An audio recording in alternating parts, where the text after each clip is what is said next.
السلام عليكم ورحمة الله وبركاته. اللهم صل وسلم وبارك على سيدنا محمد. النهاردة ان شاء الله هنعمل البيتي فور بكل تفاصيله. بيتي فور ناعم وجميل جدا. بصي البيتي فور عاملة ازاي، العجينة والتزيين وكل حاجة فيه هعرفك من الالف للياء، بس خليك معايا لاخر الفيديو هنعمله بكل تفاصيله. يلا بينا على طول نبدا الوصفه ونسمي بسم الله ونقول اتعمل ازاي البيتي فور بكل تريكاته. يلا بينا نبدا ونسمي بسم الله. عندي المقادير بتاعت البيتي فور سهله جدا، بس لازم تتبعي الخطوات واحده واحده، ويا ريت يكون بالجرامات، بلاش حكايه الكوبايات، لان الكوبايات مش هتطلع معاكي مظبوطه، لان الكوبايات عندنا في البيوت مختلفه الجرام عن التاني بتاعها. تمام. عندي هنا 750 جرام من الزبده، لازم تكون بدرجه حراره المطبخ، ما تكونش من التلاجة. لو كانت من التلاجة هتقطع معاكي في ايديكي وهتتعب لك الاعصاب بتاعت الايد، وهتنزل كمان صعبه جدا من الكيس. عندي هنا عليهم 250 من الجرام 250 جرام من السكر البودر، ولازم تنخليه، يعني بعد ما تطحنيه في الخلاط تنخليه، بلاش تجيبيه من بره عشان بيبقى فيه نسبه نشا من بره فهيبوظ لك الشغل خالص. عندنا هنا بيضتين كاملين وعليهم صفار بيضه. تمام. وكيلو دقيق هنشيل منه 3 معالق من الدقيق، 3 معالق من اللي هي المعلقه العاديه اللي احنا بناكل بيها. لازم ال3 معالق دول عشان العجينه ما تتقلش معاكي وتتعب لك دراعك. شيلنا 3 معالق منهم. هنحط عليهم فانيليا، وهنحط عليهم ده السر اللي بره بتاع المحلات بره، قلت لك كذا مره في الفيديوهات، ده حلو جدا للحلويات الشرقيه كمان، وكمان الحلويات بتاعت العيد، النواعم كلها بتاعت العيد. خلي عندك اسانس الحليب، اسانس الحليب ده تحفه في كل حاجه، هيخلي الطعم في حته تاني خالص. هناخد بس نقطتين على البيض. تمام. هنحط بس منه نقطتين على البيض، ما تكتريش عشان ما يمررش معاكي. ادي نقطه وادي التانيه. تمام. وهنحط ربع معلقه صغيره من الفانيليا.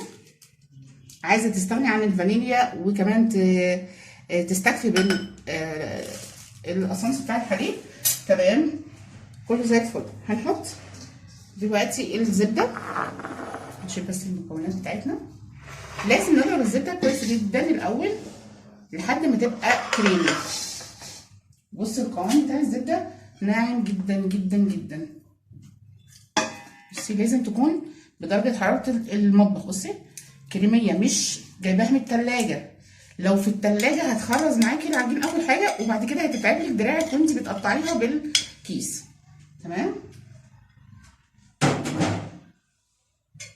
هنضرب الزبده الاول لحد ما تبقى كريمي، وبعد كده هنحط عليهم السكر البودر.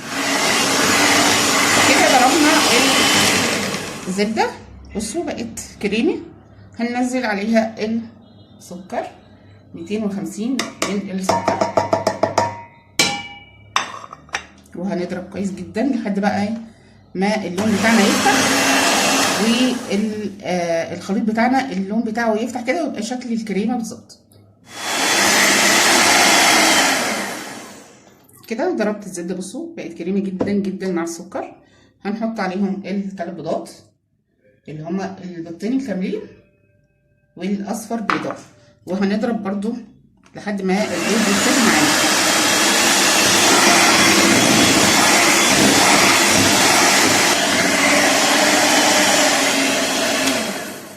كده ضربنا المكونات معانا، الزبده والسكر والبيض. هننزل عليهم بالكميه بتاعت الدقيق، هننزل بكميه الدقيق كلها. بسم الله. 1.5 كيلو دقيق، وهعجنهم، مش هعجن كويس كتير فيها عشان الدقيق ما يديش عرق معايا. هنعجنهم لحد ما يختفي معانا المواد التانية، وهنلفهم مع بعضيهم واوريكي الشكل. كده ضربنا البيض مع الزبده والسكر. هننزل بقى بكميه الدقيق بتاعتنا، كل الدقيق بتاعنا اللي هو الكيلو الا 3 معالق كبار مليانين.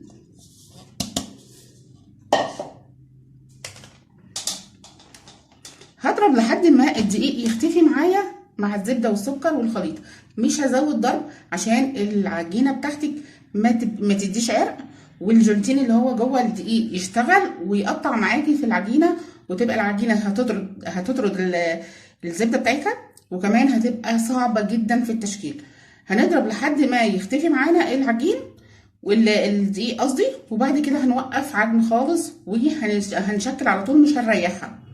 كده العجينه بتاعتنا بصوا القوام بتاعها ده بيلزق اهو. انا عايزاه نفس القوام ده، ما تكتريش اكتر من كده في العجن علشان ما ينشفش معاكي البيتي فور. عندي الكيس الحلواني هتمسكيه كده وتفتحيه وتحطي العجينه جواه. بسم الله.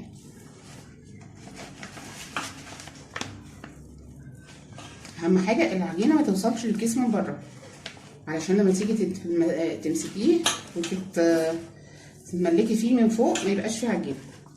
ما تكتريش كده. عندي الصينيه بتاعت المخبوزات كلها بتاعت العيد،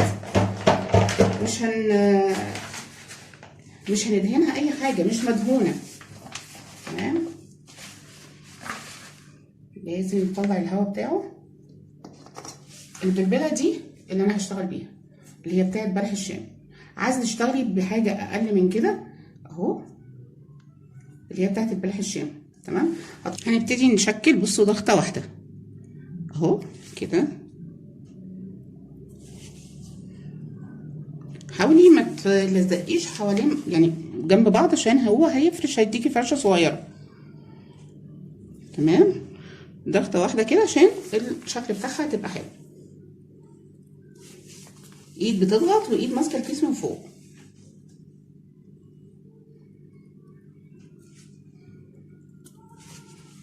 هعمل نفس المقدار ده بالظبط الشوكولاته، نفس اللي انا عملته في الفانيليا هعمله في الشوكولاته، بس هشيل من مقدار الدقيق معلقتين تاني من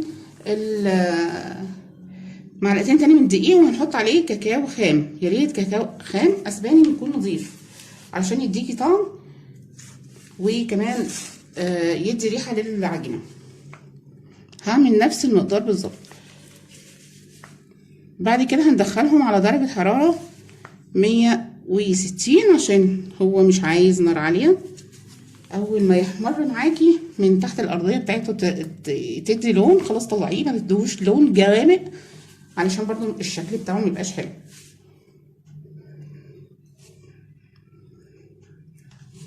تمام اهو كده. كل الروزيتات شبه بعض. هنعمل بقى الشوكولاته وهنشكلهم بقى كلهم، وهنشوف شكلهم بقى النهائي بعد ما يطلعوا من الفرن عشان نزينهم. عندنا البيتي فور بقى. بصوا بعد ما طلع من الفرن شكله عامل ازاي، تحفه. ولا فرش ولا النقشه بتاعته راحت ولا ساح ولا اي خالص. بصي الابيض قد الشوكولاته وده الابيض. بصي التسويه بتاعته ناعم جدا جدا جدا. حاولت ان انا اعمل كل اتنين مع بعض عشان هيتلزقوا طبعا اهو. كل اتنين لازم تجمعيهم مع بعض عشان ما ياخدش منك وقت. تمام. هنزين بايه ونلزق بايه. عندي هنا كريمه مربى حليب وربة حليب، دي هلزق بيها من جوه. تمام. جوه البيتي فورايه. من بره هديها شوكولاته حليب طعمها تحفه. الشوكولاته بالحليب حلوه جدا عن الساده. وهناخد الفورماسيل. عندك فورماسيل صغير كده اللي هو البلي الصغير، او الفورماسيل اللي هو الطويل. اي حاجه تزيين انت عايزاها في البيتي فور دي حريه الاختيار. هنزينهم بقى ونشوف بقى الشكل بتاعهم النهائي. كده خلصنا البيتي فور بتاعنا بالتزيين بتاعه. بصوا بقى الجمال. التزيين على حسب ما انت عايزه، اي حاجه عندك اعملي بيها التزيين بتاع البيتي فور، بس اتبعي الخطوات بتاعت العجينه هتطلع معاكي تحفه تحفه وناعم جدا جدا جدا. يا رب يكون نال اعجابكم الفيديو بتاعي النهارده، واستنوني فيديوهات احلى واحلى ان شاء الله، واترككم في رعايه الله. بس ما تنسوش لايك وشير للفيديو، وننزل نفعل الجرس عشان يوصلكم كل جديد من عندي. والسلام عليكم ورحمه الله وبركاته.